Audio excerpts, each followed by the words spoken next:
दिनांक 15 डिसेंबर रोजी राज्य निवडणूक आयोगाने महानगरपालिकांच्या निवडणुकीच्या संदर्भात पत्रकार परिषद घेऊन घोषणा केलेली आहे। त्या अनुषंगाने उद्या नांदेड महापालिकेचा निवडणुकीचा कार्यक्रम सर्व वर्तमानपत्रातही प्रसिद्ध केला जाणार आहे। त्या अनुषंगाने आपण मतदार यादी जी आहे ती 15 डिसेंबर रोजी अधिप्रमाणित केलेली आहे आणि या निवडणुकीसाठी प्रत्यक्ष प्रक्रिया पूर्ण करण्यासाठी 7 निवडणूक निर्णय अधिकारी कार्यालय निर्माण केलेले आहेत। यामध्ये 6 निवडणूक निर्णय अधिकारी या ठिकाणी 3 प्रभाग आहेत आणि एका ठिकाणी 2 प्रभाग आहेत। अशी आपण 20 प्रभागामधून 81 सदस्य निवड केले जाणार आहेत। त्यासोबतच त्यांना मदतीला 3 सहाय्यक निवडणूक निर्णय अधिकाऱ्याचीही नियुक्ती केलेली आहे। त्यासाठी आवश्यक असलेलं मनुष्यबळ आचारसंहिता कक्ष, स्टॅटिक सेंटर, व्हिडिओग्राफी सेंटर हे सर्वांसाठी आपण मनुष्यबळाची नेमणूक केलेली आहे। या इलेक्शन मध्ये एकूण 600 बूथ मतदान केंद्र राहणार आहेत। त्या अनुषंगाने 10% वाढ करून आपण जवळपास सर्व मिळून 4200 कर्मचाऱ्यांची नियुक्ती करत आहोत।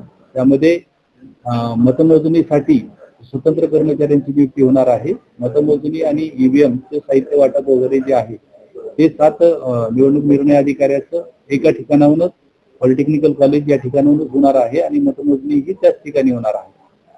प्रत्यक्ष निवडणुकीचा कार्यक्रम हा 23 तारखेपासून नॉमिनेशन फॉर्म घेणे आणि स्वीकारणे हा कार्यक्रम चालू होत आहे।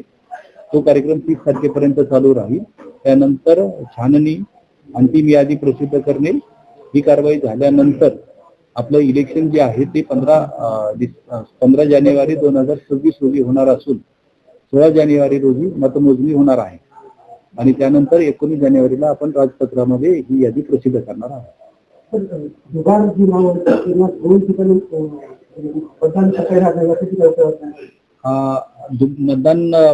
मतदार यादीमध्ये दुबार ज्या लोकांची नावं आहेत त्यांना 2 प्रकारच्या संधी होत्या की त्यांनी चॉईसनं त्यांचं कुठल्या प्रभागामध्ये मतदान करायचंय हा जर लेखी कळवला असता तर आम्ही त्याला त्या मतदार यादीमध्ये नाव ठेवून दुसऱ्या ठिकाणी मार्क कॉपी केली असती, किंवा जर त्यांनी आम्हाला प्रतिसाद न देता जर ऐनवेळी जर तो येत असेल तर त्या मतदार यादी जी आहे त्या मतदार यादीमध्ये स्टार केलेले असतील 2 स्टार, त्यामुळे त्यांना मतदान करण्यापूर्वी एक हमीपत्र भरून द्यावं लागेल की मी कुठेही दुसरीकडे केलेलं नाही आणि करणारही नाहीये आणि त्यांना विशेष त्याची नोंद आपली ठेवली जाणार आहे। शिवसेना आणि मनसेने आक्षेप घेतले होते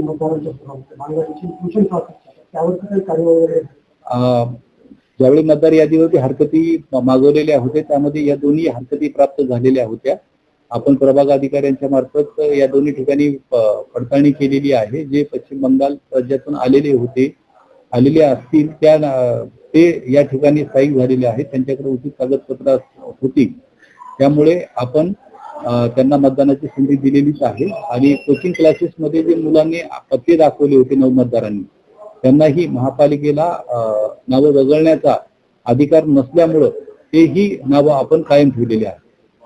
सोशल मीडिया आणि फेसबुकच्या संदर्भामध्ये काय आपण सोशल मीडिया किंवा ह्या ज्या इलेक्ट्रॉनिक मीडियाची प्रसिद्धीचे हे आहे तर त्यासाठी एक संनियंत्रण समिती स्थापन केलेली आहे।